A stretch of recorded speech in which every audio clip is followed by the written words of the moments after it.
So today we're going to celebrate the Queen's Jubilee.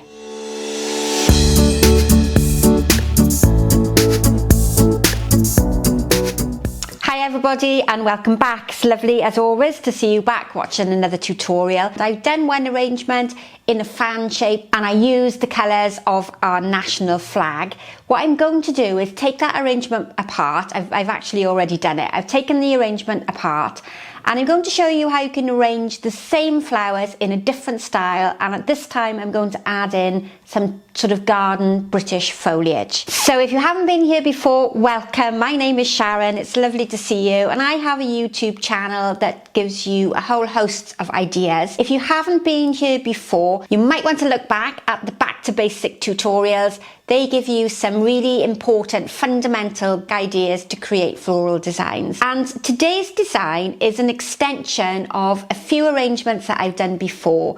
We've looked at before at the traditional British sort of triangle, and today we'll use those skills that we've looked at in the past to create a design that I think would look fantastic if you're celebrating the Queen's Jubilee. You might be able to already see on my table and just behind me, I have the British flag here, which colours are red, white and blue. I've attached a small wire there on the top. That's going to insert into my floral foam. What I need to make sure is that the fabric isn't touching my floral foam, otherwise it'll siphon out the water from in the foam.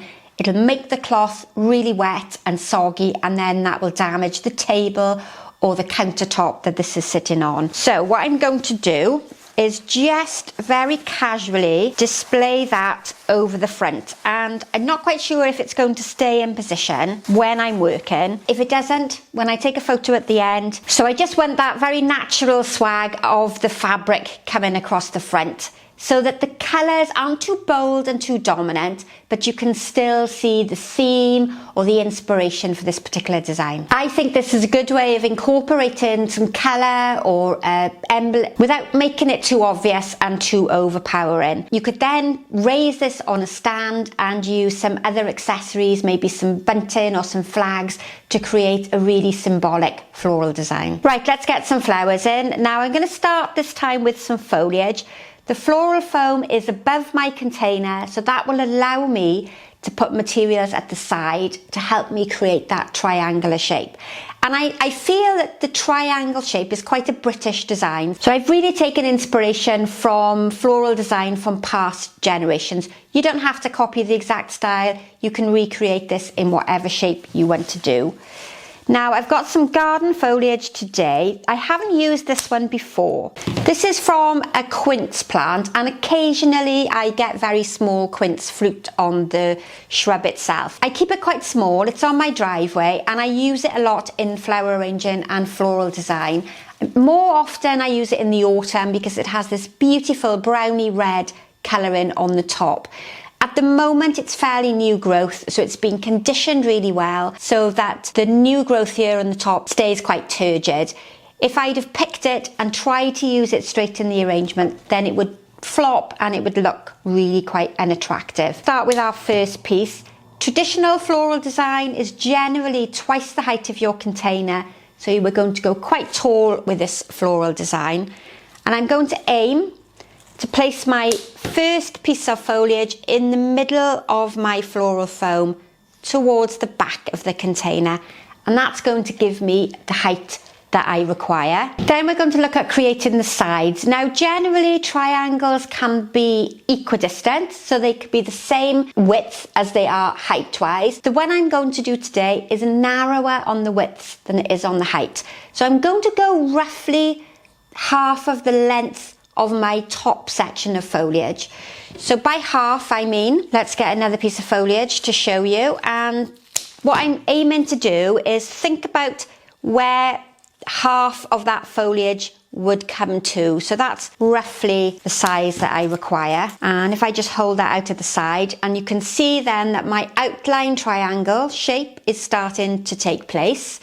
What I will do initially is cut myself two pieces that are fairly similar. It doesn't have to be perfect, but if I cut them to the same length, I know that my two sides are going to be fairly even, and that triangle is going to be balanced on both sides.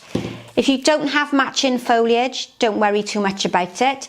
And if you don't have the same type of foliage as me, just use whatever you can get hold of. Initially, for the outline shape, it's normally a smaller, more delicate foliage. Bigger, fatter leaves, broader or more dominant sizes generally come here to the centre section, which it will be your focal point. And I often equate that to your own body. If you think about your hands, they're small, delicate, and they get bigger and they get bigger and they get bigger until you get to your torso, which is the more dominant section of your body. And then as you work away towards the opposite side, you get smaller as you go away. And an arrangement is the same. To make your eye move into the middle, we start with your hands, your elbows into the centre section, which is like your body. So the visual weight is in the middle, the most interesting part of the arrangement. Now I've got my basic outline in, so I have my width and I have the height. I haven't yet started working on the depth, which will bring your eye from the front to the back. But if we think about this section here, I've almost got a triangle here in the middle. And now I'm going to look at filling in that section before I bring my foliage out towards the front. Now, please remember, there is more than one way of making a floral design. If you've had lessons from somebody else and they teach in a different way, that's fine. My way isn't the only way. I often think that it's a bit like cooking. You learn a prescriptive recipe, and when you start, you follow it to the letter and you make sure that the ingredients are accurate and the oven temperature is correct, and you've bought exactly what it says on the packet for the ingredients. But then as you become a little bit more confident and you make the recipe more than once, you maybe cut corners, you maybe change something in their recipe, and flower arranging is the same. Learn the basic, copy if you need to be for the first couple of times you make an arrangement, and then when you get more confident in your ability, you can become more creative and adapt the information that you've been given. But hopefully you can see a really strong triangular outline shape forming. Sometimes when I'm teaching flower arranging, particularly if it's for basic new flower arrangers, I start with the flowers and we create the shape with the flowers. If you can't get hold of foliage like I have, then often you have to just arrange with flowers. Okay, so I've got that very flat outline shape at the moment, and if you look at it from the side, it is dead straight. It's that right angle that I encourage you not to do. So what we need to do is bring some material to the back. That's going to make our eye move to the back, and it's also going to give us some actual weight. It's going to stop my arrangement falling over. So while you look at the front there, I'll add in some material at the back. Now I have considered, and it would be nice to have some feedback in the comment box below, I have wondered if there's a way of teaching these flower arrangements with you looking at the front of the arrangement. So quite often when I'm working on the design, it's facing me, and then I turn it around and explain to you how it works. But what happens then is I'm blocking the view of the arrangement for a huge part of the demonstration. So for me, I'm used to teaching this way because I normally have a live audience. I normally have people sitting in front of me. So this becomes more natural to me. But what I'd like to know, is it beneficial to you? Is it easy for you to see how the arrangement comes together when I'm turning it backwards and forwards at different times? Right, so that's the back pretty much covered. I will add a little bit more foliage in later because I can still see some floral foam down low. But I know with the camera set far back, you probably can't see the floral foam that I can see. So that will need working on later on. But if we now look at it from the back, you'll see that I've got dimension. That design now isn't flat. It's got that three-dimensional effect that I talk to you about week after week. Now if we look at it from the front, there's nothing here towards the front. It's a really flat design. So now I need to bring in some material towards the front. I'm going to start with a piece directly in line with my centre piece of foliage. So this one is in line with this back section, and then I'm going to fill in on either side. What I've done with these side pieces, because I'm in a raised container, I've angled them down slightly. Rather than coming across in a really severe angle, I've angled them downwards because that looks much better in a raised container. So now we need to go in this centre section here, and I'm in the minute going to introduce another reddish toned foliage because I'm almost out of the quince. I just need to find one piece to go on the opposite side. Now we have a front and a back, we have height, which gives us the length of our arrangement, and we have width. Those three basic rules: height, width and depth in a floral design. Now I'm going to introduce a second type of foliage, and if you haven't got a selection of foliage like I have, just continue with whatever you've been able to get hold of. This one is Photinia Red Robin, and again the growth is fairly new, so I've cut it from the plant and I've allowed it to sit in water overnight for it to be able to rejuvenate and come back to life. I have done a video on basic care and conditioning. It's not quite ready to be loaded yet, but it will give you some information on how to look after your plant material when you cut it from the garden. What I'm doing is, because it's a traditional symmetrical design, I'm trying to balance off the colour so we have it in the top section, the bottom section and the left and the right. The Photinia, so the second foliage that I'm putting in, commonly known as Red Robin, is a slightly broader leaf. So I'm aiming to bring that more towards the centre because I need that eye to be drawn into the focal point in the middle.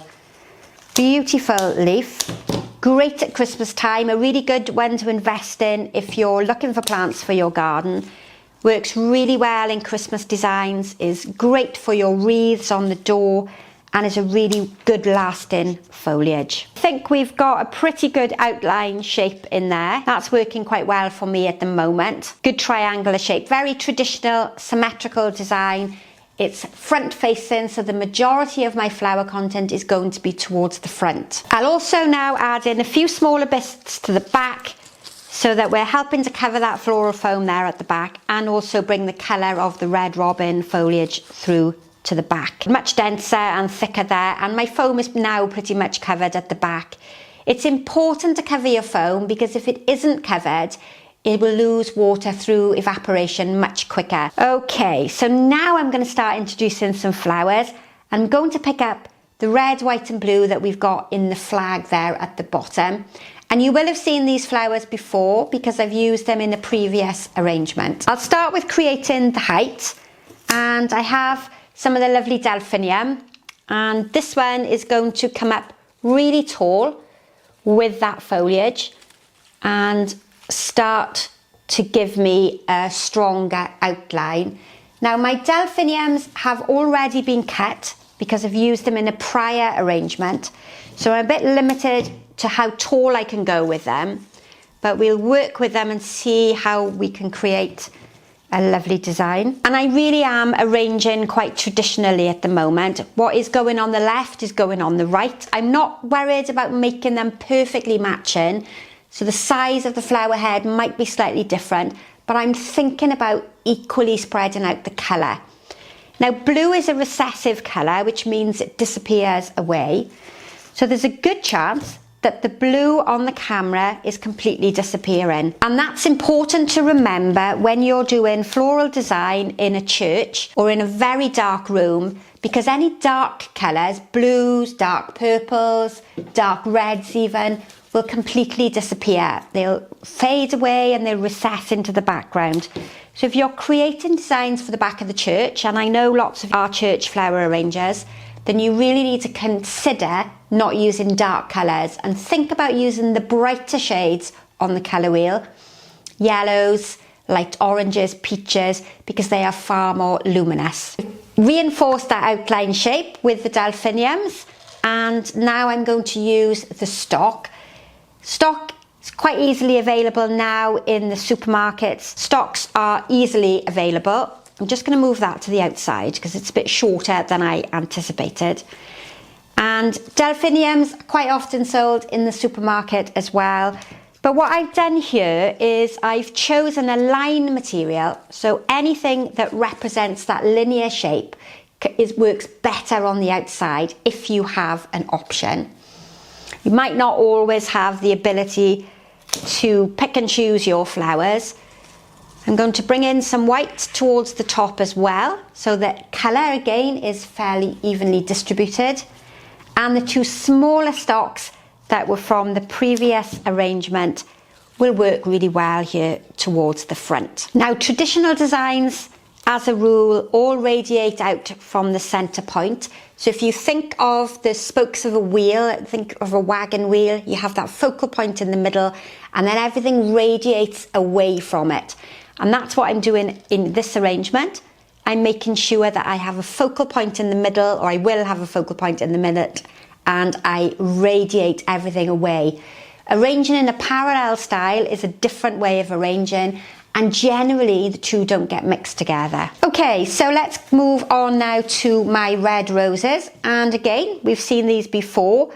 And as a florist, I would bring a line down the front of the arrangement, which we refer to as a focal line. But I don't have quite the length in these roses to create that focal line. So what I'm going to do instead is put them in a far more traditional way. So I'm repeating the shape on either side. If you think of a centre line running down the middle, I'm almost mirroring the shape on this side to that side. So it's quite a traditional style of arrangement. In floristry, we do something called a focal line, which is a little bit different to this style of arranging. Right, let's get some more of this red. Now, roses, of course, are easily available in the supermarket. So you might be able to create a design similar to this, could be larger or smaller, using flowers from your supermarket. Okay, so I've concentrated that red colour more towards the middle because it's a more dominant colour and the flower shape is rounder, so it suits the centre part of the design. But I do have two left, so I have three left. So I'm going to bring two out on either side, and then I'm going to bring one in towards that focal point. But I'm going to use the last one a little bit later on, after I've put in my blue hydrangeas. So if you've already seen me create the design, which was a fan shape, and I did it in the same colour combination, you would have seen that I used these really sweet little hydrangeas to create the focal point.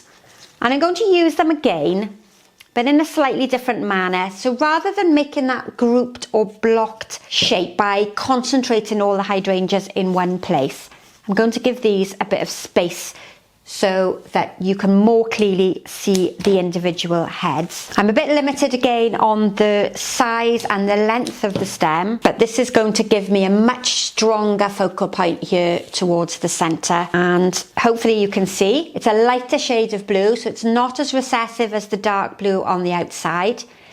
And then that final rose that I had is going to pop really nicely in the middle to bring the red colour into the centre section, into that focal point. Now, my concerns at the moment with the arrangement is that just here in the front we can see that quite dominant stem of the stalk. It would be lovely if I had a rose to go in there, but I don't have a rose, but I do have another delphinium. So I'm going to make use of that delphinium in the centre section there to cover that stem of the stalk. If I had more foliage, I could fill in with foliage, but I don't have any, but that's worked much better. So hopefully that's a design that you can recreate for the bank holiday weekend. If you're having a party, it would make a real statement piece as you enter your home, or if you're renting a hall or having a celebration, this would look great on the reception desk. Quite a traditional design. For me, that really epitomises British floral design, which I think is great for the Queen's Jubilee. So have a go. Let me know what you've done. If you want to join me on my private Facebook group, then don't forget, I'll link it in the bottom here. It's Sharon's Innovations Group. You can share your photos, you can share your ideas, and you can ask me some questions. Let me know in the comment box below what you think of my arrangement, what you would do differently if it was yours. And please subscribe or like the channel or share with your friends, because I really would like the YouTube channel to grow. We're nearly at 5,000 subscribers, which is fantastic. Keep on coming back, and we'll see you all again soon. Bye for now.